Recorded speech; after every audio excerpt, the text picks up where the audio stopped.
Assalamualaikum warahmatullahi wabarakatuh. Dengan saya, Ibu Dwi Novitasari, yang biasa dipanggil Bu Novi. Kali ini kita akan belajar mengenai anatomi fisiologi dari sistem penglihatan.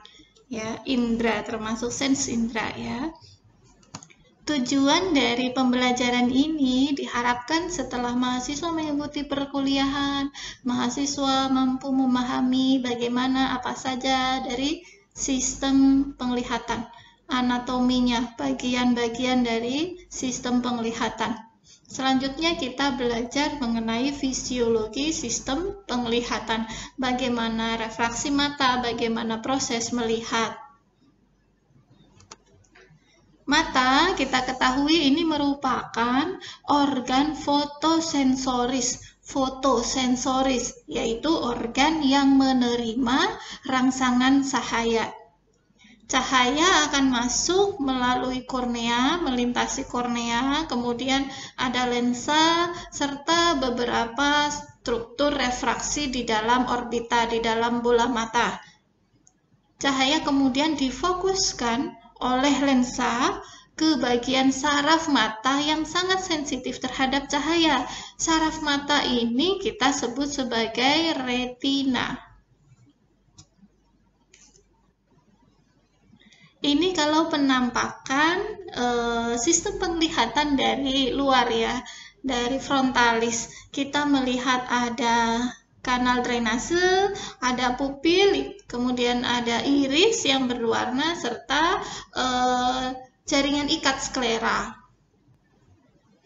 Ini kalau lihat dari pembelahan ya, struktur anatomi mata, di bagian depan ada anterior chamber. Anterior chamber itu adalah, nah saya pakai pointer. Anterior chamber ini adalah ruangan cairan yang berada di depan. Kemudian ada ini adalah lensa, kemudian ada iris di depannya yang membuat kita matanya biru, coklat, kehitaman. Ya, kemudian ini adalah badan siliari, ada posterior chamber, ini cairan yang berada di belakang iris. Di manakah retinanya? Retina di sini nih, di sepanjang bola mata ini, lapisan terdalam. Kemudian nanti retina akan berkumpul menjadi saraf penglihatan. Kita akan bahas satu-satu dari setiap struktur anatomi mata. Retina kita ketahui mengandung sel-sel batang dan kerucut yang akan mengubah impuls cahaya, mengubah rangsangan cahaya yang masuk ke dalam mata menjadi impuls saraf. Setelah melintasi suatu rangkaian lapisan sel saraf dan sel-sel penyokong informasi penglihatan tersebut akan diteruskan oleh saraf optik yang tadi, saraf yang di bagian belakang bola mata, untuk diteruskan ke otak, kemudian diproses sehingga kita mampu menyimpulkan, oh saya melihat bunga, saya melihat tanaman, dan seterusnya. Secara embriologis, proses pembentukan mata kita ini dimulai pada minggu keempat masa embrio, minggu keempat janin.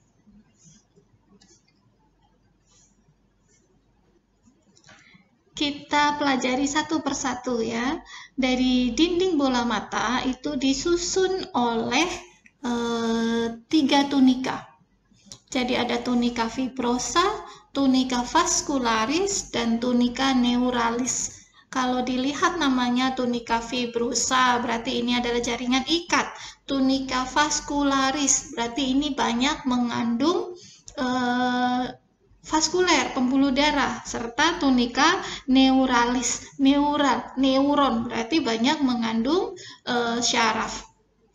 Tunika fibrosa atau lapis sklera kornea ini merupakan lapisan luar bola mata yang terdiri atas sklera dan kornea. Untuk tunica vascularis atau lapis uvea, ini merupakan lapisan tengah. Ya, kalau tadi yang terluar adalah tunica fibrosa, bagian tengahnya adalah tunica vascularis. Terdiri atas koroid, badan siliaris, dan iris. Serta yang paling dalam adalah tunica neuralis atau lapisan retina, merupakan latan yang terdalam. Kita bahas satu persatu tentang tunica fibrosa. Tadi tunica fibrosa adalah lapisan sklera dan kornea. Tunica fibrosa ini membentuk sebuah kapsul fibroelastik yang kokoh untuk menyokong bola mata tetap bulat. Lapisan fibrosa ini dibagi menjadi dua bagian, yaitu sklera dan kornea. Kita akan bahas berikutnya sklera itu apa, kornea itu apa. Sklera merupakan bagian putih. Ya, kalau kita lihat penampang mata dari depan, yang putih itu adalah sklera. Melingkupi 5/6 bagian bola mata dan terletak di sebelah belakang. Untuk kornea merupakan bagian yang jernih, yang transparan, yang melingkupi 1/6 depan. Ini tempat masuknya cahaya, makanya dia jernih. Melingkupi 1/6 depan bola mata. Tempat sambungan sklera dan kornea ini dikenal dengan nama limbus.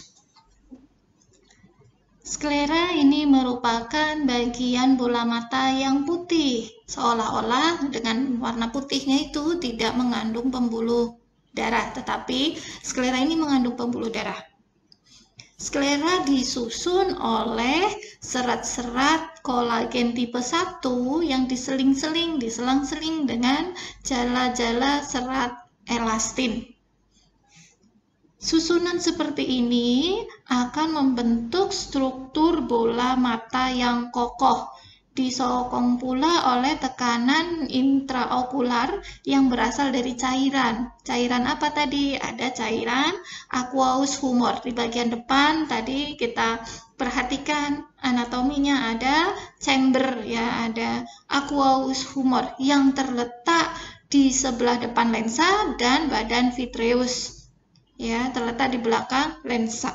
Ini yang menyebabkan adanya tekanan intraokular. Di bagian belakang sklera ditembus oleh serat-serat saraf optik pada lamina cribosa. Sklera mengandung pembuluh darah terutama pada limbus. Tadi limbus adalah tempat pertautan antara sklera dan kornea. Selanjutnya untuk kornea, kornea merupakan bagian tunica fibrosa yang transparan, yang tembus cahaya, tidak mengandung pembuluh darah, kaya akan ujung-ujung serat saraf.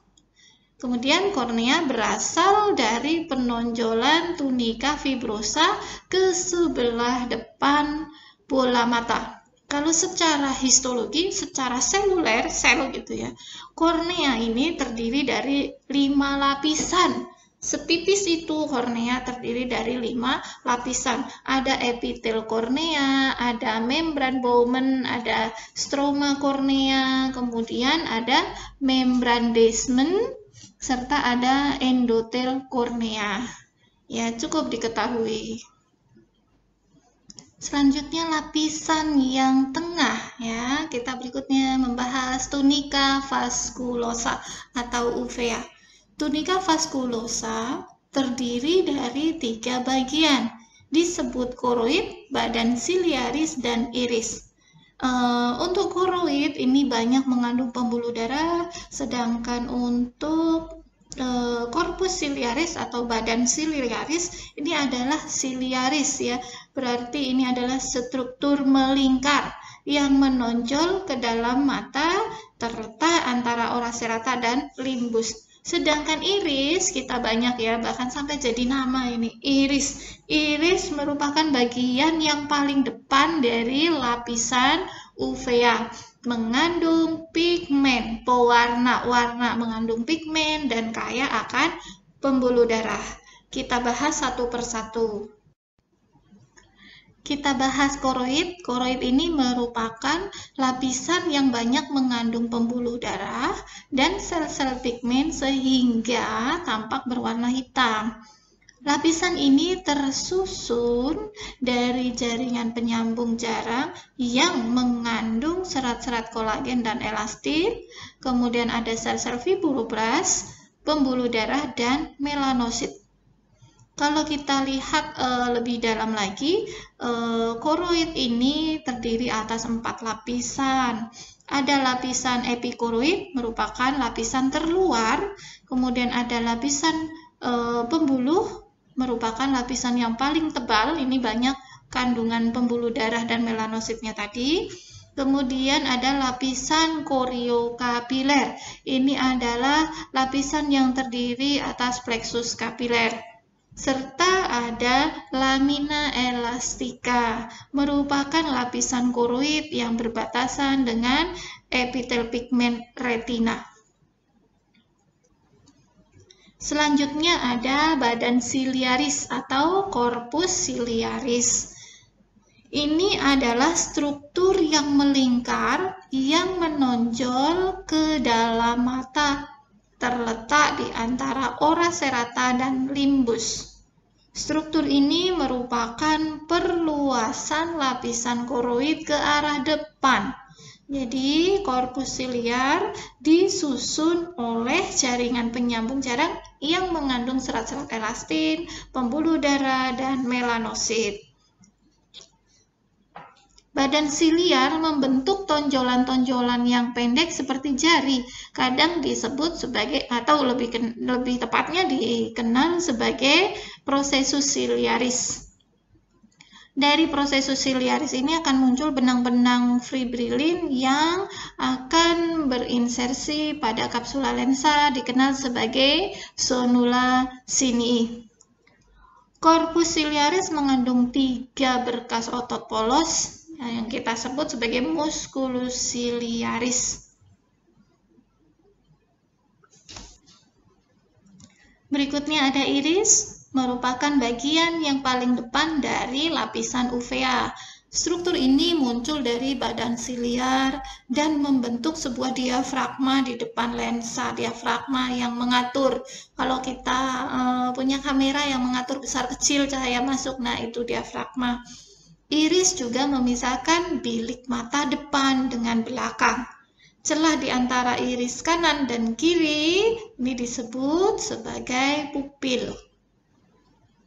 Iris disusun oleh jaringan ikat longgar yang mengandung pigmen dan kaya akan pembuluh darah. Permukaan depan iris yang menghadap bilik mata depan atau kamera okuli anterior bentuknya tidak teratur dengan lapisan pigmen yang tidak lengkap serta sel-sel fibroblas. Untuk permukaan posterior iris tampak halus dan ditutupi oleh lanjutan 2 lapisan epitel yang menutupi permukaan korpus siliaris. Permukaan yang menghadap ke arah lensa mengandung banyak sel-sel pigmen yang akan mencegah cahaya melewati iris. Dengan demikian, cahaya akan lebih fokus untuk bisa masuk ke dalam pupil, melalui pupil. Pada iris ada 2 jenis otot polos, yaitu otot dilatator pupil dan otot sphincter atau kontraktor pupil. Otot ini yang akan merubah diameter pupil, membesar atau mengecil.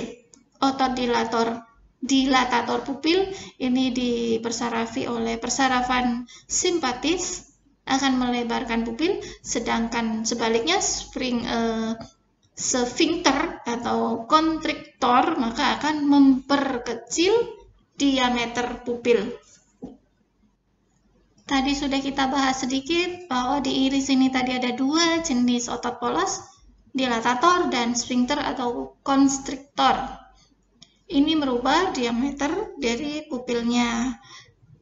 Antara Otot sphincter pupil ini dipersarafi oleh persyarafan parasimpatis. Kalau tadi dilator dipersarafi saraf simpatis, sedangkan sphincter yang mengecilkan ini dipersarafi saraf parasimpatis, yaitu nervus 3, nervus cranial 3 yang akan memperkecil diameter pupil. Kita perhatikan bagaimana mekanisme akomodasi mata kita. Ketika mata kita terangsang ya oleh cahaya, maka bisa menstimulasi saraf simpatis. Cahaya yang redup akan menstimulasi saraf simpatis, menyebabkan relaksasi dari otot siliaris, ya, sehingga melebar, pupilnya melebar. Sebaliknya, ketika ada cahaya yang menyilaukan, ya, sehingga kita perlu untuk membatasi masuknya cahaya, itu akan menstimulasi saraf parasimpatis tadi, nervus 3. Dengan stimulasi saraf parasimpatis akan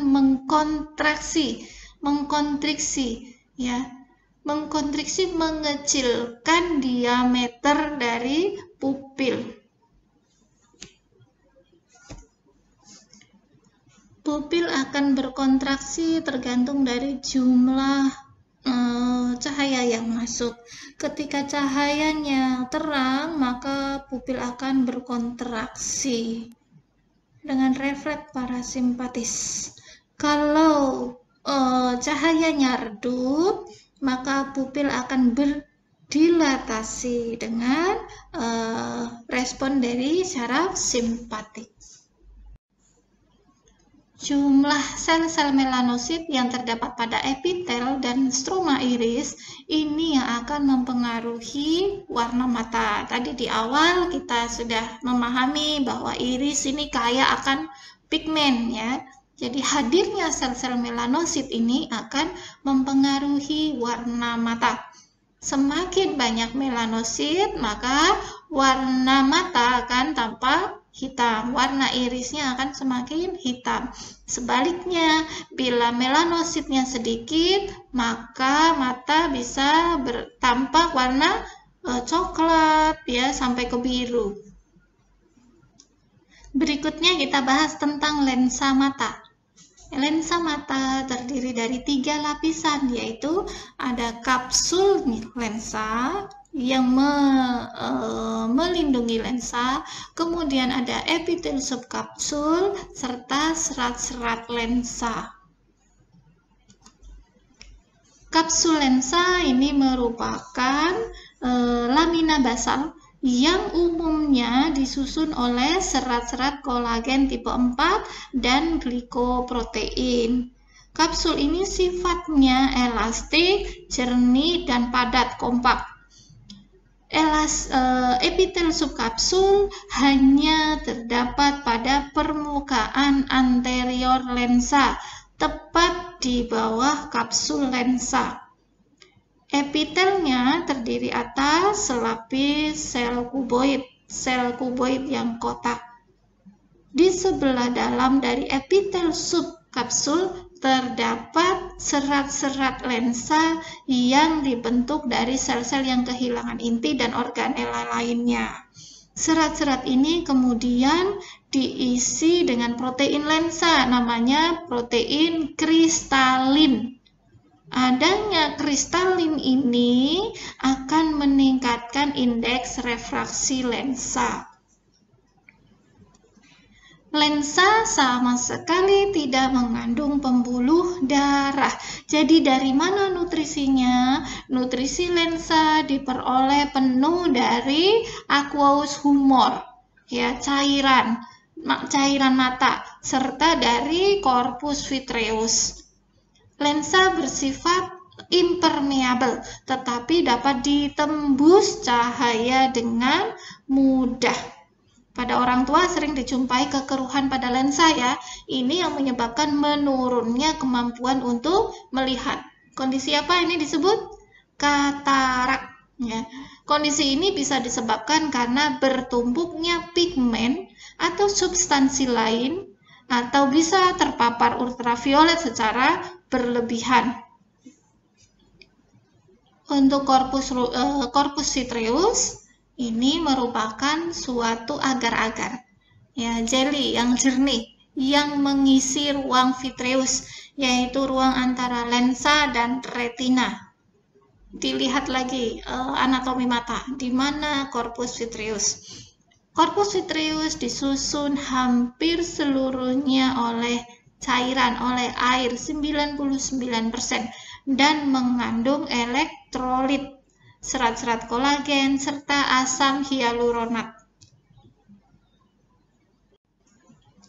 Corpus vitreous melekat pada seluruh permukaan retina. Di tengah corpus vitreous ya berjalan sisa suatu saluran yang berisi cairan, ini disebut sebagai kanal atau saluran, kanal hyaloidea, yang semula mengandung arteri hyaloidea pada masa janin, tetapi kemudian menghilang seumur pertumbuhan janin. Badan vitreous berfungsi untuk memelihara bentuk dan kekenyalan bola mata. Kita bahas tentang ruang mata. Ada dua ruang mata, yaitu bagian anterior dan bagian posterior. Kita bahas satu persatu. Kamera okuli anterior ini merupakan suatu ruangan yang dibatasi oleh bagian depan dibatasi oleh sisi belakang kornea. Bagian belakang dibatasi oleh lensa, iris, dan permukaan badan siliar. Untuk lateralnya, kanan kirinya ini dibatasi oleh sudut iris atau limbus yang ditempati oleh trabekula yang merupakan tempat penyaluran aqueous humor. Ini disebut sebagai kanal xylem. Untuk berikutnya ada kamera okuli posterior. Kamera okuli posterior ini adalah ruangan yang dibatasi di sebelah depan ada iris dan di sebelah belakang ada permukaan depan lensa, serta ada zonula signii. Serta di perifernya, di perifer, di sebelah-sebelahnya ini dibatasi oleh prosesus ciliaris. Kedua ruangan mata ini terisi cairan aqueous humor atau humor aqueous sama saja, yaitu suatu cairan encer yang disekresi sebagian oleh epitel siliar. Ya, disekresi oleh epitel siliar dan melakukan difusi dari kapiler dalam prosesus ciliaris. Kita bahas sedikit tentang aqueous humor. Ya, cairan ini mengandung materi yang dapat berdifusi dari plasma darah, tetapi mengandung kadar protein yang rendah. Aqueous humor disekresi secara kontinu ke dalam kamera okuli posterior. Ingat, ini disekresi secara kontinu. Kemana salurannya? Kalau selalu diproduksi, ya, dialirkan melalui jaringan trabekula di dalam kanal xylem. Dalam kondisi normal, aqueous humor, ya, cairan yang disekresi dengan yang dikeluarkan itu harus berimbang, sehingga dijaga tekanan dalam bola mata itu 23 mm Hg. Bila terjadi sumbatan, nih pada orang tua, pada penderita diabetes bisa saja terjadi sumbatan, ya. Dalam pengeluaran cairan sementara sekresi tetap berlangsung, maka tekanan dalam bola mata akan meningkat. Keadaan ini disebut sebagai glukoma. Glukoma menyebabkan kerusakan pada retina dan bisa menyebabkan kebutaan apabila dibiarkan saja. Ini drainase dari aqueous humor, ya. Aqueous humor setelah diproduksi, ya, tadi ingat bahwa produksi dengan pengeluarannya harus berimbang. Karena kalau tidak bisa menyebabkan tekanan intraokuler yang meningkat, menyebabkan glaukoma. Jadi akan melalui kanal ke sini untuk drainasenya, untuk pengeluarannya.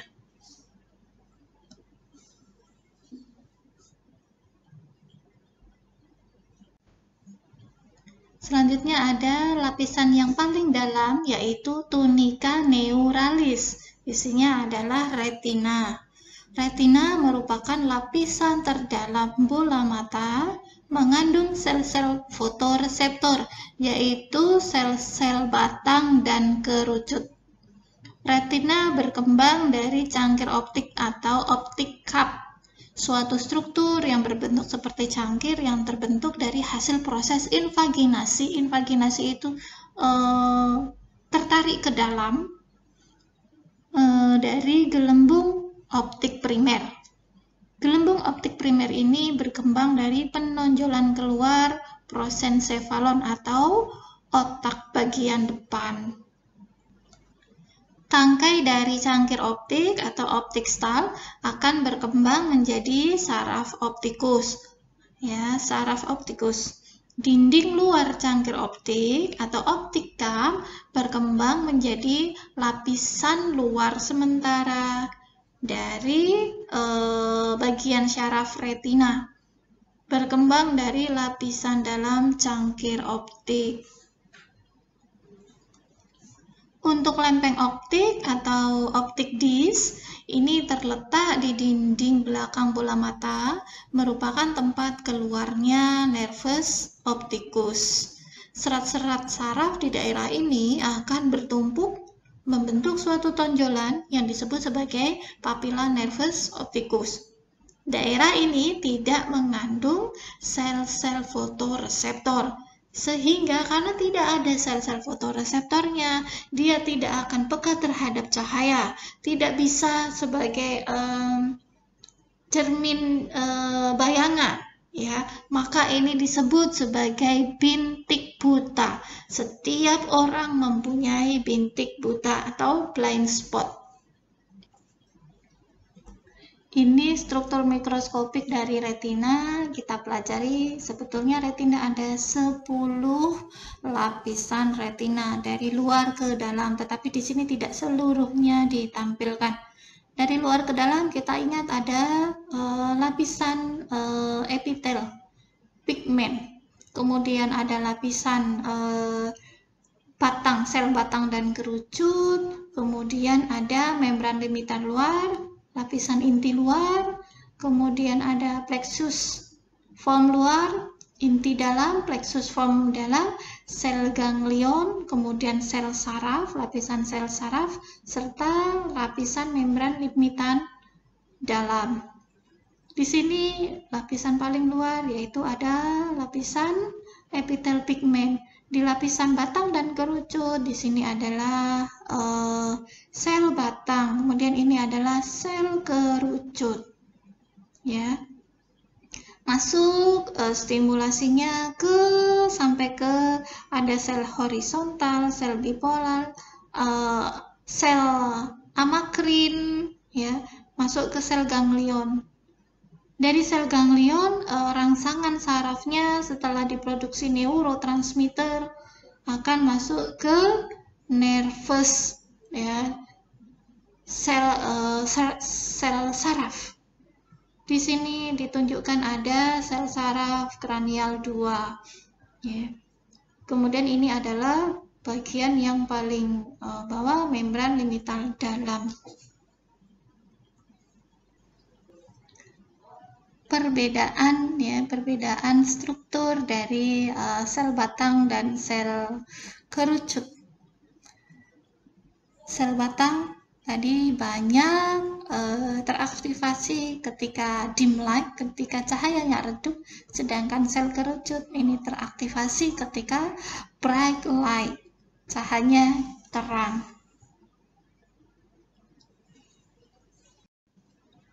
Kira-kira 2,5 mm sisi lateral dari bintik buta ada bagian yang berpigmen kuning. Ini disebut sebagai makula lutea atau bintik kuning. Bagian tengah makula lutea dikenal sebagai fovea centralis. Ini merupakan daerah penglihatan yang paling peka. Fovea centralis merupakan suatu sumuran dangkal berbentuk bulat, terletak 4 mm ke arah temporal dari lempeng optik, ya. Cekungan ini disebabkan tidak adanya lapisan dalam retina. Pada retina, ya, tidak ada retina pada daerah ini. Sel penglihat pada fovea terdiri hanya dari sel kerucut yang tersusun rapat dan berukuran lebih panjang dibandingkan pada bagian perifer retina. Ini yang menjadikan penglihatan paling peka. Ini secara mikroskopis di mana lokasi dari bintik buta dan makula lutea. Dari bintik buta tadi tidak ada sel syaraf di situ.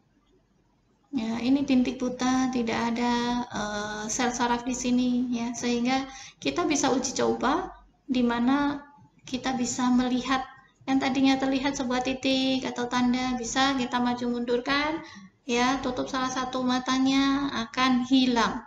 Itu bukan magic ya, karena kita memang mempunyai blind spot. Sebelah lateralnya ada makula lutea, ya. Pigmen kuning, di mana di sini banyak sel kerucutnya. Jadi ada dua sel batang dan sel kerucut. Nah, di makula lutea tadi kita pelajari banyak sel kerucut yang tersusun rapat dan lebih panjang, ya, lebih panjang dibandingkan retina, di perifer retina. Jadi ini yang paling sensitif. Kemudian ini demonstrasi blind spot, kita bisa menutup satu mata, ya, kemudian pegang nih layarnya, pegang, naik, jauhkan, dekatkan, jauhkan, dekatkan. Kita fokus ke sini, maka nanti akan hilang spotnya.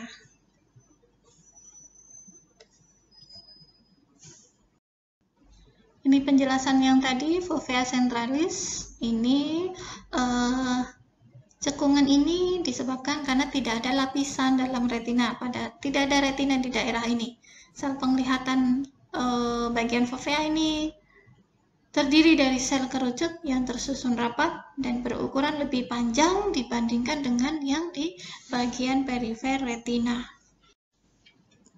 Retina optikal atau neural melapisi koroid mulai dari papila syaraf optik di bagian posterior hingga ora serrata di bagian anterior. Secara histologi ada 10 lapisan retina.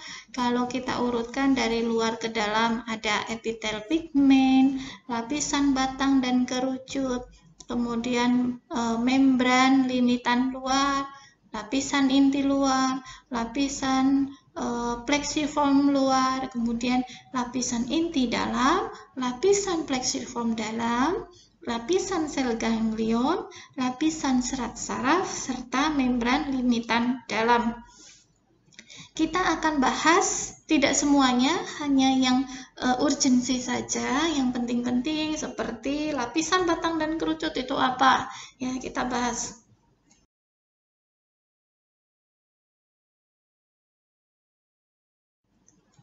Pertama kita bahas epitel pigmen, ya. Ini adalah lapisan sel poligonal yang teratur ke arah ora serrata, bentuk selnya menjadi lebih gepeng.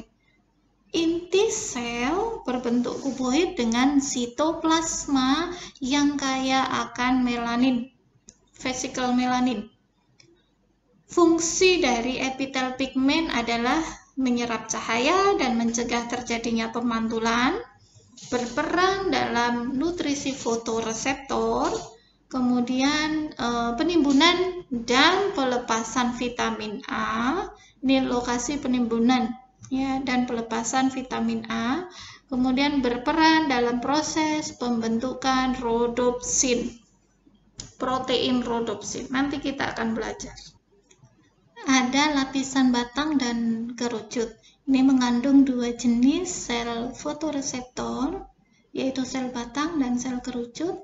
yang merupakan modifikasi sel saraf. Lapisan ini jelas mengandung badan sel batang dan sel kerucut. Kita bahas sel batang ini merupakan sel khusus yang ramping dengan segmen luar bentuknya silindris dengan panjang sekitar 28 mikrometer, mengandung fotopigmen yaitu rhodopsin. Ujung segmen luar tertanam pada epitel pigmen. Segmen luar dan dalam dihubungkan oleh suatu leher yang sempit secara mikroskopik. Segmen luar tampak mengandung banyak lamel-lamel membran dengan diameter yang beragam sehingga tampak seperti kue dadar. Bayangkan begitu. Kita bahas sel batang. Ini ada di sebelah dalam, membentuk suatu simpul akhir yang mengecil disebut sebagai severul batang atau rod severul. Sel batang yang hanya teraktivasi dalam keadaan redup, ya, sel batang teraktivasi dalam keadaan redup atau dim light, sangat sensitif terhadap cahaya. Sel ini dapat menghasilkan suatu sinyal dari satu foton cahaya. Tetapi sel ini tidak dapat menghasilkan sinyal dalam cahaya yang terang atau bright light dan juga tidak peka terhadap warna. Jadi sel batang ini sensitif pada keadaan cahaya yang redup. Ini akan lebih teraktivasi ketika cahaya redup, suasana gelap, kemudian dia tidak sensitif pada warna. Jadi warna abu-abu, gelap, coklat begitu, itu yang menstimulasi sel batang. Untuk sel kerucut ini mempunyai struktur yang mirip sel batang, tetapi segmen luar yang mengecil dan membesar ke arah segmen dalam sehingga bentuknya seperti botol. Inti sel kerucut lebih besar dibandingkan dari sel batang. Sel kerucut di sebelah dalam melebar pada bagian akhirnya pada lapisan plexiform luar membentuk kaki kerucut atau cone pedicle. Tadi ya, sel kerucut membentuk kaki kerucut atau cone pedicle. Sel kerucut teraktivasi dengan cahaya terang. Ya, berkebalikan dengan sel batang tadi. Kalau sel kerucut teraktivasi dengan cahaya terang atau bright light dan menghasilkan aktivitas visual yang lebih besar dibandingkan sel batang. Sel kerucut merupakan sel fotoreseptor yang peka terhadap warna. Ada 3 jenis sel kerucut yang masing-masing mengandung pigmen iodopsin yang berbeda. Setiap jenis dari pigmen iodopsin mempunyai sensitivitas tertentu terhadap 3 warna, warna merah, warna biru, dan warna hijau. Ini gelombang spektrum warna biru mempunyai gelombang spektrum yang paling rendah, ya, 400 sampai 500-an. Kemudian ada hijau 450 sampai 600-an dan yang paling panjang sehingga dari kejauhan pun akan terlihat itu warna merah, itu lampu merah, ya, karena panjang gelombangnya bisa sampai 600 lebih 700. Ya, kalau biru yang terpendek, ya, yang terpanjang adalah gelombang warna merah. Ini perbedaan dari sel batang dan sel kerucut. Sel batang jumlahnya bisa 120 million, sedangkan sel kerucut lebih kecil, 600 million per retina. Kemudian paling banyak ditemukan di daerah perifer retina, sedangkan sel kerucut terkonsentrasi banyak di fovea. Ingat, ya, fovea adalah daerah yang paling sensitif terhadap cahaya. Kemudian sifatnya high sensitive, kalau sel kerucut low sensitive, sensitivitasnya rendah. Night vision itu sel batang, day vision itu kerucut. Kemudian terlihat gambarannya grey, abu-abu ya. Kalau sel kerucut dia color vision, kita bisa melihat banyak warna menggunakan sel ini. Itu yang penting dari lapisan-lapisan retina. Sedikit kita bahas tentang lapisan ganglion. Lapisan ganglion ini dibentuk oleh badan dan inti sel ganglion. Sel ganglion merupakan sel yang besar, sangat mirip dengan neuron pada otak, dengan suatu massa terdiri dari materi kromofil badan sel dalam badan sel. Akson dari sel ganglion membentuk serat saraf optik. Aksonnya tidak pernah bercabang. Kemudian ada lapisan serat saraf optikus, ini dibentuk dari akson sel-sel ganglion tersebut. Kita bahas tentang media refraksi. Media refraksi ini merupakan bangunan transparan, ya tadi organ yang transparan yang bisa dilalui oleh berkas cahaya untuk mencapai retina. Apa saja? Ada kornea, kemudian ada kamera okuli anterior, kamera okuli posterior, ingat kembali tadi kita sudah bahas. Kemudian ada lensa dan badan vitreus. Ini kondisi mata normal ketika ada bayangan ya masuk sampai ke lensa, maka lensa akan melakukan akomodasi. Ya, kalau bayangannya mendekat, maka lensa akan menjadi lebih cembung. Kondisi miopia, jadi bayangan kondisi miopia jatuh di depan retina, tidak sampai di retina. Ini ada di depan retina. Maka kita mengkoreksinya dengan lensa konkav, lensa cekung, supaya bayangan kembali jatuh di retina. Untuk hiperopia, bayangan jatuh di belakang retina. Ya, bayangannya jatuh di belakang retina. Maka untuk mengkoreksinya kita membutuhkan lensa konkav, lensa cembung. Ya, sehingga bayangan bisa kembali jatuh tepat di retina.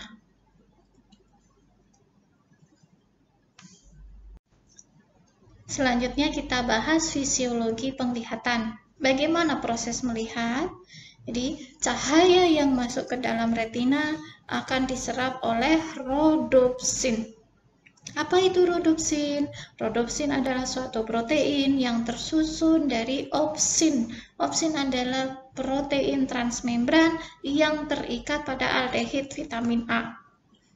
Penyerapan cahaya akan menyebabkan isomerasi rodopsin, perubahan bentuk rodopsin, dan memisahkan opsin dari ikatannya dengan aldehid vitamin A, akhirnya membentuk opsin yang aktif. Jadi ketika opsin berikatan dengan aldehid vitamin A, dia bentuknya proaktif, belum aktif. Ketika terjadi penyerapan cahaya, terjadilah isomerasi, perubahan bentuk mengaktifkan opsin. Selanjutnya, opsin yang aktif akan memfasilitasi pengikatan GTP. GTP adalah guanosin trifosfat. Ini adalah nukleotida dengan protein trandusin. Kenapa kita butuh GTP? Karena dia akan digunakan sebagai second messenger, sebagai penyampai pesan, halo ini ada cahaya yang masuk, ya, sehingga akan terbentuk bayangan. Kompleks GTP dan trandusin ini akan mengaktifkan enzim yang namanya siklik guanosin monofosfat. Siklik guanosin monofosfat, enzim fosfodiesterase. Ini yang merubah GTP, guanosin trifosfat menjadi melingkar, menjadi siklik guanosin monofosfat. Saya ulangi. Ya, setelah opsin terbentuk aktif, ya, dia akan memfasilitasi GTP menjadi CGMP, siklik guanosin monofosfat. Aktifnya CGMP, siklik guanosin monofosfat, ini berperan dalam pembukaan kanal natrium. Kanal natrium, pintu natrium di plasma 5 sel batang. Masuknya natrium, ya, masuknya natrium dari segmen luar sel batang menuju segmen dalam sel batang. Influksnya natrium dari luar ke dalam. Setelahnya, influksnya natrium dari luar ke dalam menyebabkan natrium mempunyai muatan positif, terjadi hiperpolarisasi di dalam sel batang yang akan merangsang dilepaskannya neurotransmitter. Neurotransmitter dari sel batang menuju ke sel bipolar. Oleh sel bipolar, neurotransmitter ini, rangsangan kimia ini akan dirubah menjadi impuls listrik yang akan diteruskan menuju ke sel ganglion sampai ke otak. Sehingga terjadilah persepsi melihat, oh saya melihat buku, oh saya melihat pensil. Kondisi tidak teraktivasi ya dalam suasana yang gelap, rodopsin tidak teraktivasi. Kemudian ketika ada cahaya yang masuk ke dalam mata, maka ada absorpsi cahaya ya. Rodopsin akan teraktivasi oleh cahaya tersebut. Terjadi proses isomerasi yang akhirnya tadi opsinnya akan menjadi aktif lepas dari vitamin A-nya dan terjadi kaskade enzimatis selanjutnya, perubahan GTP menjadi CGMP, kemudian influksnya natrium ya. Balik lagi ke slide sebelumnya. Ini gambaran dari fototransduksi. Tadi di slide sebelumnya sudah saya jelaskan, ketika ada rangsangan cahaya, maka rodopsin akan menjadi aktif. Ya, lepasnya protein opsin. Setelah lepas, maka akan menyebabkan kaskade enzimatis, pembentukan CGMP menjadi GTP guanosin trifosfat menjadi CGMP siklik guanosin monofosfat yang akhirnya influksnya natrium ke dalam sel. Influksnya natrium menyebabkan hiperpolarisasi ya. Kita ingat kembali ada cahaya, absorpsi cahaya, kemudian perubahan rodopsin, natrium masuk dari outer ke dalam sel, terjadi hiperpolarisasi. Kondisi hiperpolarisasi menyebabkan sekresi neurotransmitter. Sekresi neurotransmitter akan ditangkap oleh sel selanjutnya. Terjadi depolarisasi sekresi neurotransmitter sampai ke otak. Ya, rilis neurotransmitter, depolarisasi pada sel ganglion, kemudian aktivasi sel ganglion selanjutnya. Sampailah ke korteks bagian visual ya. Depolarisasi terus merambat sampai ke otak di bagian korteks. Terjadilah persepsi bayangan, oh, saya melihat apa? Saya melihat laptop, saya melihat HP.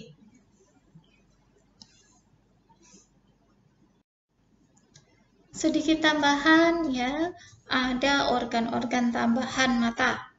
Ya, ada kelopak mata, ada konjungtiva, serta kelenjar lakrimal. Kita ingat kembali bahwa kalau dilihat dari depan, bola mata itu terletak di dalam rongga tulang yang bisa terbuka di bagian anteriornya. Celah ini ditutup oleh kelopak mata atas dan bawah, yang kalau merapat akan bertemu di visura palpebra. Kalau konjungtiva akan melipat dari bagian tepi kornea untuk melapisi permukaan dalam kelopak mata. Ini kalau kita lihat bagian anteriornya ya, struktur eksternal mata ya. Ada kelenjar lakrimalis, kemudian ada konjungtiva, ada kelopak mata, tampak juga ada sklera, iris, pupil ya.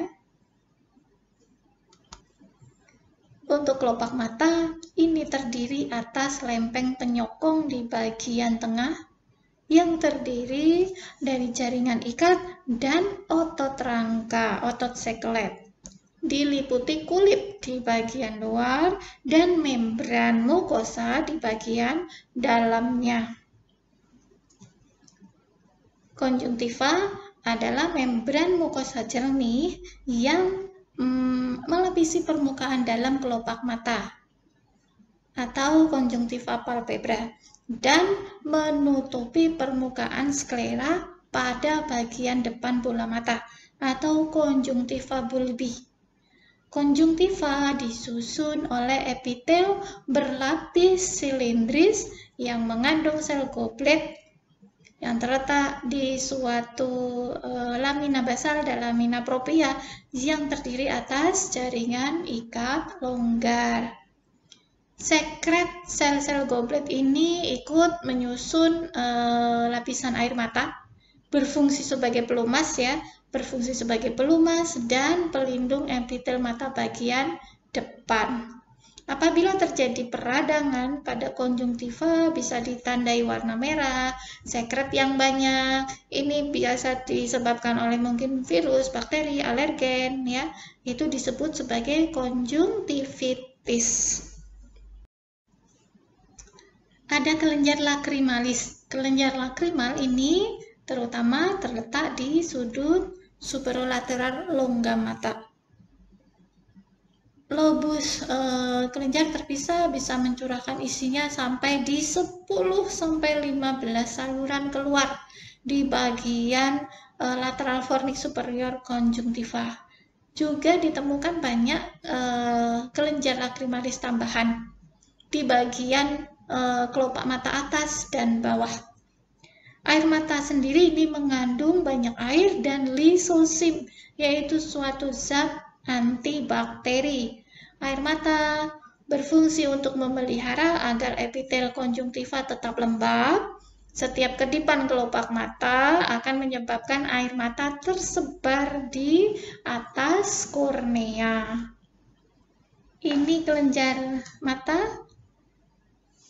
Kelenjar mata ada di suprolateral di bagian atas pinggir ya, dengan duktusnya. Kemudian di sini ada kantong lakrimalis juga ya, kantong lakrimalis. Jadi ketika seseorang menangis, ini hubungannya kenapa seseorang menangis juga meler hidungnya karena ada kantong lakrimalis. Aliran air mata dari lacrimal gland, dari kelenjar lakrimalis, kemudian ke ductus lakrimalis, kemudian ke kanalnya, ada kanal superior, inferior, ya, masuk ke kantong lakrimalis, bisa juga ke nasolacrimal ductus, serta ke nasal cavity, ini yang menyebabkan hidung meler. Kalau dari kelenjar lakrimal bisa menyebabkan air mata sudah jatuh tentu saja.